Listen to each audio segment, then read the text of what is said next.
Shalom. Let's take a moment to ponder on these words from the Holy Scriptures. 1 Samuel chapter 4, 1-8, 10-11. So the word of Shemuel came to all Israel. Israel went out to fight against the Pelishtim, setting up camp at even Ezer, while the Pelishtim camped at Aphek.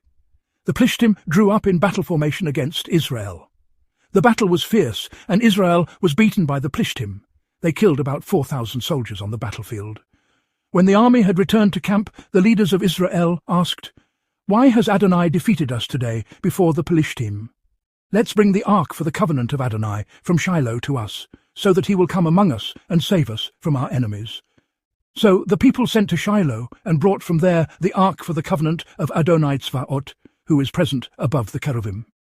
The two sons of Eli, Hophni and Pinchas were there with the ark for the covenant of God.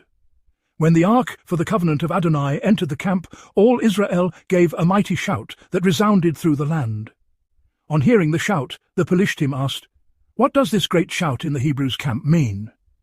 Then they realized that the ark of Adonai had arrived in the camp, and the Pelishtim became afraid. They said, "God has entered the camp. We're lost. There was no such thing yesterday or the day before. We're lost. Who will rescue us from the power of these mighty gods? These are the gods that completely overthrew the Egyptians in the desert." The Pelishtim fought, Israel was defeated, and every man fled to his tent. It was a terrible slaughter. 30,000 of Israel's foot soldiers fell. Moreover, the ark of God was captured, and the two sons of Eli, Hophni and Pinchas, died. Let's think this through. Does the presence of a symbol of Adonai indicate the presence of Adonai? Does the reverence of an altar indicate presence of Adonai?